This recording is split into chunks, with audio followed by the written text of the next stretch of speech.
Alrighty, so we've got an interesting one here. We've got Zubaira Tukhugov, I think that's correct, versus Ricardo Ramos. So I'm just going to call Zubaira Zuba from here on, just a bit easier to say, and also I think that's a common nickname for him.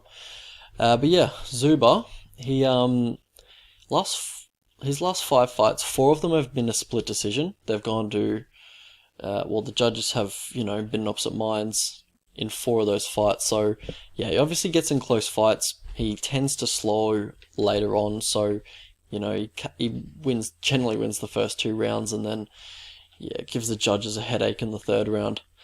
But Ramos, he's coming in with a 1 inch height advantage and a 4 inch reach advantage. So, yeah, definitely the longer fighter. But Zuba, yeah, does like to get in close, and Ramos does like to stay at range. So, be interesting clash of styles here. Let's break it down. Alright, so on the feet, Ramos, he's pretty decent. He keeps a long range. Does go for a lot of low percentage techniques such as capoeira kicks, capoeira spins, and stuff like that. But yeah, he's okay on the feet. He can surprise you. But one thing he does is that he keeps his lead hand low pretty much the whole fight. And Zuba, he's got that really mean lead left hook. It's probably his best punch in my opinion, but also just the counter left hook as well. I mean, that shot was money in the Hakeem Dawodu fight, and we know how good Hakeem Dawodu is. But yeah, so what's his name? Zuba. He's got very good head movement in the pocket as well.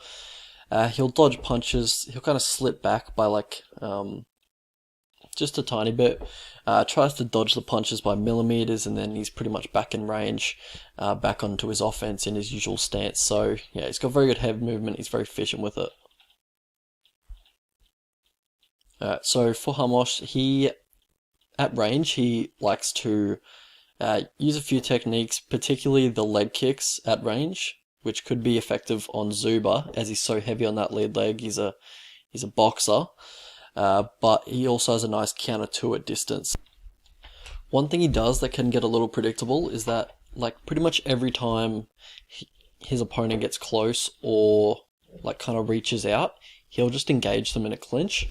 And start clinching up, and also, that can kind of leave you open if they get the read on it, like Ayman Sahabi did. He got the read on it, started initiating the clinch, but getting the collar ties early, and then going for those dirty boxing uppercuts. I'm pretty sure he dropped him with one of those uppercuts, but yeah, it was just something that really got Zahabi into the fight, and it's just an issue because Zuba, he needs to be in close for him to have success in this fight. So if he's going to be clinching up, I guess he can clinch up, go for the takedowns, but if, Zuba gets a read on it, and if he starts reaching for the clinch, Zuba's going to hit him with that left hook. So in the grappling for this one, so Ramos, he's a BJJ black belt.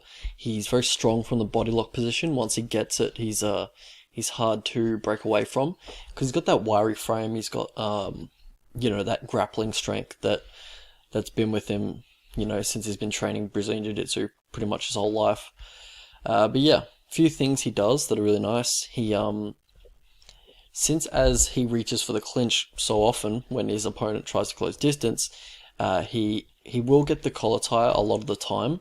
After slipping a 2, he'll reach for the collar tie and then pretty much engage in a clinch situation. Look for the inside or outside leg trip in the clinch, or just kind of snap you down with that collar tie and then look to take you back from there. But pretty much after the outside leg trip, he looks to get in side control, and then as you turn, he'll look to take the back. But also with that body lock, if he commits to the body lock, he will go for some mat returns, and then look to take the back from there. Pretty much, he's looking to take the back. Zuba, on the other hand, he has really good timing and really good technique on his double leg. He'll it's really quick. He'll elevate one of his opponent's legs and then turn the corner. pretty much taking away their post, and then, turn in the direction of where he's taken away the post. So he has a lot of success with it, especially early on in fights. But yeah, this is kind of where their styles differ on the map in top position. So Ramos, on one hand, his top control isn't too great. Like, he leaves a lot of space between himself and his opponent, and he goes for, like, he goes aggressive for submissions. When he's in top, he'll go for a guillotine as they're trying to get up, all that kind of stuff. Whereas Zuba, he's generally just looking for control when he's on top. Maybe even looking for a rest, I'm not sure. But generally when he's on top, he's pretty much just hugging his opponent. Just pretty much, yeah. He's pretty much just giving them a hug, making sure they don't get back to their feet. He doesn't go for too much offense on top. But yeah, that's pretty much the breakdown of the striking and the grappling. So we'll get into how these guys win their fights. For Zuba, he's got really fast hands. He's got really nice boxing for 2 rounds at least. But yeah, he's got good scrambles as well. So is Ramos. He's good at using his opponent's momentum to end up on top in a scramble. He's got good timing on the spinning elbow as well. Like, he lands it quite frequently. So you can't really say it's a low percentage technique for him, because, he lands it quite frequently, even in the Johnny Newsom fight, and he does a fair bit of damage with it as well. Times it well on advancing opponents, and yeah, has a lot of success with it. So how these guys lose. So Ramos, what I fear from his last fight with Lauren Murphy is that, like, his opponents aren't gonna fear his ground game as much as they used to, because yeah, like, a lot of opponents didn't want to go to the ground with him, but then when Lauren Murphy went to the ground with him, he pretty much TK'd him pretty easy. Like, Ramos, very common with a lot of Brazilian Jiu-Jitsu black belts and a lot of guys that like to use their Jiu-Jitsu off bottom. They don't really defend the head. He was looking for his own offense. He was looking to grab wrists. He was looking to, set up arm bars, triangles, and all that kind of stuff. Whereas he wasn't defending his head at all. He was kind of, trusting in his jiu-jitsu, as they say. So, yeah, it just kind of leaves you open to be ground and pounded. And I feel like a lot of people are just going to start doing that to him now, while he's trying to set up his techniques off bottom. But for Zuba, his activity fades after 2 rounds. I'm not sure if he goes for damage control because he thinks he's up 2 rounds. But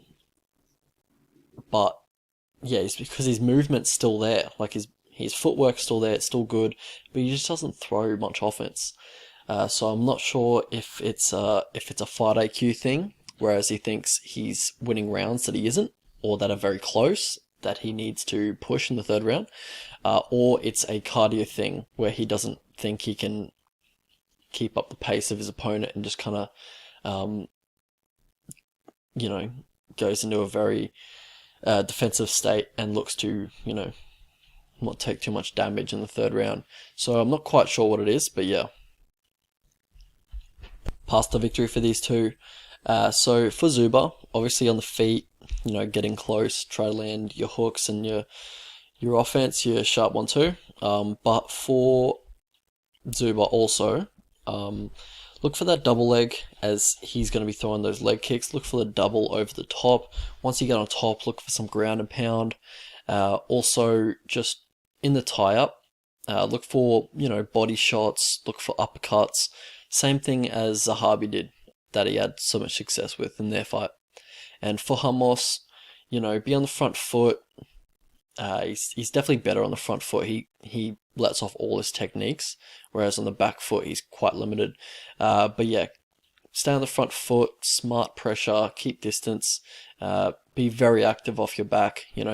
Go for some slashing elbows off the back. I prefer that over the sub attempts, but if the sub attempt's there, if you believe it's on, then yeah, definitely go for it. But, be very active off your back if you're not going to try and get up off your back immediately. But also, yeah, Zuba isn't going to be throwing down too much offense, so you don't have to be too worried. You can probably just look for your sub attempts without too much worry in this one.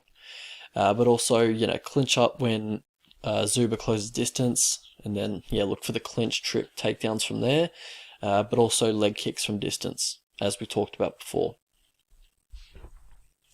Alright, so how I see this one going, or my final conclusion on the fight. In my opinion, I think the line right now is far too wide. I can see this being a really close fight, especially, you know, competitive at least.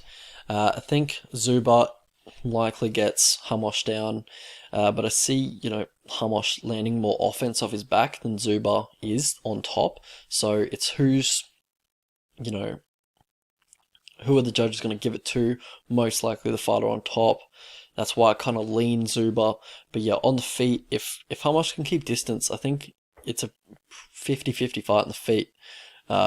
Probably a lean Zuba either way at distance, and in the pocket. Well, in the pocket, Zuba lights him up. But at range, you know, Ramos can use his length, use his kicks, whereas Zuba won't be mixing it up too much, trying to, you know, close distance. If he is able to stifle that and land a few knees as Zuba's closing distance, then, you know, I think it's 50-50 at distance.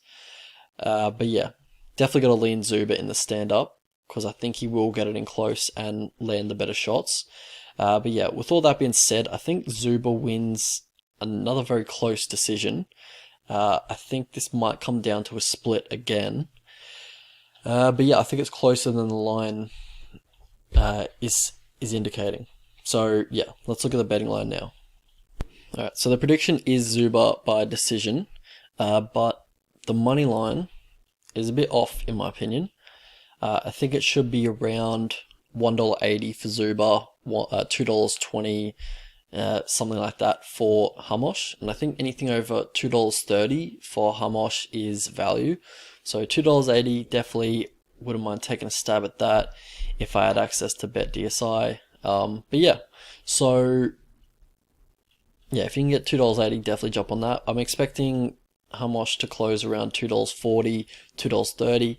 So yeah, if you can get above $2.30, in my opinion, I think that's value on Ramos.